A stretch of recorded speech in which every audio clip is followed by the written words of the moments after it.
আমাদের মেয়েদের ঘুম থেকে ওঠার পরই একটাই চিন্তা থাকে, কি রান্না করব, আজ কি রান্না করব, তাই না? সকাল থেকে এই কথা ভাবতে ভাবতেই ভাবলাম ছাদে গাছে কিছু পুঁই শাক হয়েছে, তো সেগুলো নিয়ে আসি, তারপরে একটা রান্না করে নেব। তো যেই কথা সেই কাজ, ছাদেও চলে গেলাম। এর মধ্যে কিন্তু আমার হাজবেন্ডও আমার সাথে লাইনে ছিল আরেক মোবাইল। আমি এক মোবাইল দিয়ে ভিডিও করছিলাম, আরেক মোবাইলে সেও আমার সাথে আছে। যাই হোক, আপনারাও আমার সাথে আছেন, আমার প্রিয় মানুষটি আমার সাথে আছে, তাহলে তো দিনটা আমার ভালোই যাবে। তো এই তো আমি এখন চলে আসলাম ছাদে এসে দেখি যে একেবারে মাশাল্লাহ মাশাল্লাহ বৃষ্টির পানিতে গাছগুলো একেবারে টলটল করছে। মাশাল্লাহ বলতে কেউ ভুলবেন না। এখন বলতে পারেন এতটুক গাছে কি শাক নেবেন। এই গাছগুলোর থেকে কিন্তু আমি এই পর্যন্ত 4 বার শাক রান্না করে খেলাম। যারা যারা আমার আগের ভিডিও দেখেছেন তারা জানে আমি বেশি লতা করি না গাছে, কারণ ছাদের গাছে লতা করলে আবার এটাকে একটা ঝাঁকা দাও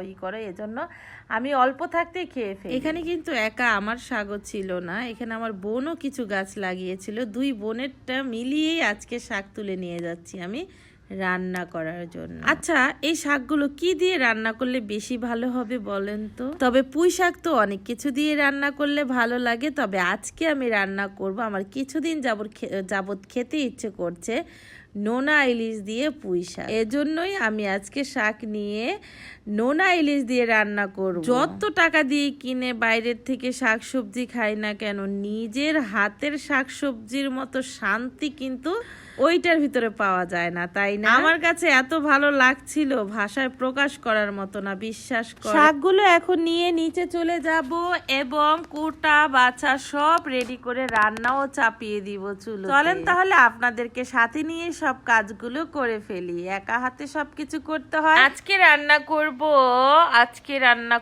কি রান্না করব? ওই যে বললাম না, পুঁই শাক দিয়ে নোনা ইলিশ, একটা মাছ ভুনা করলেই তো আজকে চলে যায় আমাদের, তাই না? তো এই তো সবকিছু রেডি সেডি করে এখন এই তো রান্না চাপিয়ে দিলাম চুলোতে। এখন প্রথমে নোনা ইলিশটাই রান্না করে নিচ্ছি। ফুল রান্নাটা আমি দেখাচ্ছি না, কোন রকম রান্না করছি সেটাই আপনাদের সাথে শেয়ার করছি। আর এই পর্যন্ত যারা যারা আমার ভিডিওটি দেখে ফেলেছেন তাদেরকে অবশ্যই একটা রিকোয়েস্ট করব, একটা লাইক শেয়ার কমেন্ট করে যাবেন। আপনি যদি আমার ইউটিউব থেকে আমার ভিডিওটি দেখে থাকেন, তাহলে আমাকে এখনো যদি সাবস্ক্রাইব না করে থাকেন, আমাকে প্লিজ একটা সাবস্ক্রাইব করে দিবেন। যারা যারা আমার ফেসবুক পেজ থেকে আমার ভিডিওটি দেখছেন তাদেরকে বলবো অবশ্যই একটা লাইক শেয়ার কমেন্ট এবং ফলো দিয়ে যাবেন। বিশ্বাস করবেন না, এই নোনা ইলিশ দিয়ে পুঁই শাকের এই তরকারিটা যা ছিল একেবারে অসাধারণ ছিল এই তরকারিটা।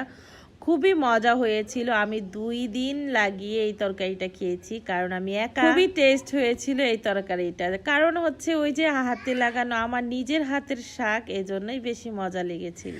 আজকে ছোট্ট একটা ব্লগ আপনাদের সাথে শেয়ার করলাম। প্রতিদিনই কিন্তু আমরা মেয়েরা এই কথা ভেবে ভেবে অনেকটা সময় কাটিয়ে ফেলি, আজ কি রান্না করব, তাই না? এজন্যই আজকে সকালে ভাবতে ভাবতে ভেবে নিলাম তাহলে আজকে ভিডিও একটা সাজিয়ে ফেলি। আজকের ভিডিওটি এই পর্যন্তই। সবাই ভালো থাকবেন, সুস্থ থাকবেন, আল্লাহ হাফেজ।